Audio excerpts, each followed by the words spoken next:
Overbridge यानी जाम से मुक्ति, रफ्तार और विकास की नई पहचान। लेकिन क्या हो जब विकास का यही रास्ता एक घर की दहलीज पर आकर ठहर जाए। तस्वीरें उत्तर प्रदेश की राजधानी लखनऊ की है, जहां एक आलिशान ओवरब्रिज सरकारी दावों और हकीकत के बीच फंस एक अजूबा बन चुका है। महीनों से निर्माण ठप है और लाखों लोगों की जिंदगी थम सी गई है। वजह सिर्फ एक मकान जो इस विकास के रास्ते में आ गया है। यह है लखनऊ का वो ओवरब्रिज जिसे राहत देने के लिए बनाया जा रहा था, लेकिन आज ये खुद एक बहुत बड़ी परेशानी बन चुका है। आप देख सकते हैं कि महीनों से काम बंद है और यहाँ का आलम यह है कि ना तो कोई सर्विस रोड दुरुस्त है, ना नलियों का कोई इंतजाम। इस अधूरे निर्माण ने यहाँ के लगभग 5 लाख लोगों की रोजमर्रा की जिंदगी को मुश्किल बना दिया है। लोगों का गुस्सा और हताशा साफ देखी जा सकती है। ये कम से कम 6 महीने हो गए इसको काम रुके हुए। ये प्रशासनिक तंत्र का पूरी तरह से फेलियर है। इसको कहिए कि जब तक मुआवजा नहीं दिया गया और काम चालू कर दिया गया, ये केवल मुआवजे के कारण यहाँ पे काम रुका हुआ है और प्रशासनिक तंत्र का पूरी तरह से फेलियर है। ना तो यहाँ सर्विस रोड बनाई जा रही है, ना तो नाली बनाई जा रही है और ना ही इसका फ्लाईओवर का काम आगे बढ़ाया जा रहा है। ये ओवरब्रिज का काम रुकने से कितनी आबादी है जो प्रभावित हो रही है? यहाँ कम से कम 5 लाख आदमियों की आबादी है। यहाँ पे यहाँ से लेकर के मौंदा तक पूरा यहाँ से कम 15 कॉलोनियाँ, तो यहाँ पे आपको केवल 1 किलोमीटर के अंदर 15 कॉलोनियाँ मिल जाएंगी।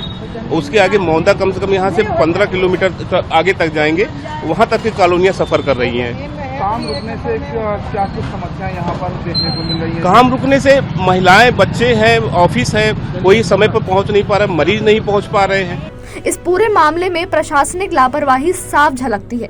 सवाल ये है कि पुल का निर्माण शुरू करने से पहले जमीन अधिग्रहण और मुआवजे का विवाद क्यों नहीं सुलझाया गया। इस पर हमने बात की पंडित खेड़ा गांव समिति के अध्यक्ष विनीत मिश्रा से, जो इस लड़ाई को करीब से देख रहे हैं। लगभग ये 1 साल हो गया है, 1 से 14 महीने हो चुके हैं। 14 महीने से काम रुका हुआ है। काम केवल मुआवजे के विवाद को लेकर रुका हुआ है। सरकारी तंत्र है, कई बार हम लोग हर जगह पे अपनी गुहार लगाए, पता चला कि एलडीए से इसका नक्शा भी पास है। अब एलडीए और जो हमारा तहसील है, इस मामले में ये पूरी हमारे क्षेत्र की 5 लाख की आबादी सफ़र कर रही है। पूरा पुल बनने का जो निविदा आई थी वो 18 महीने की थी, लेकिन इस समय 3 साल हो गया है और ये अजूबे की तरह से ये पुल बना है। अगर मकान का निस्तारण नहीं होता है, जो भी मुआवजा या जो भी रकम है वो नहीं होगी, तो हमारा ये मान लीजिए 7 लाख की आबादी। बगल में मुख्यमंत्री ने अपनी एक योजना, आनंद नगर योजना बनाई है, उसका भी बड़ी सफ़र हो रहा है। पंडित खेड़ा, समदा, अमौसी, गौरी, गंगा खेड़ा, शुभम सिटी, कृष्ण विहार, ये सारी कॉलोनियाँ सफ़र करें। एक ही रास्ता था, एक रास्ता था कि यहाँ से आदमी निकल के शहर के अंदर जा सके। इस रास्ते में भी ये स्थिति है कि कम से कम अगर बच्चे स्कूल जाते हैं, बगल का स्कूल है, 2 घंटे लगते हैं।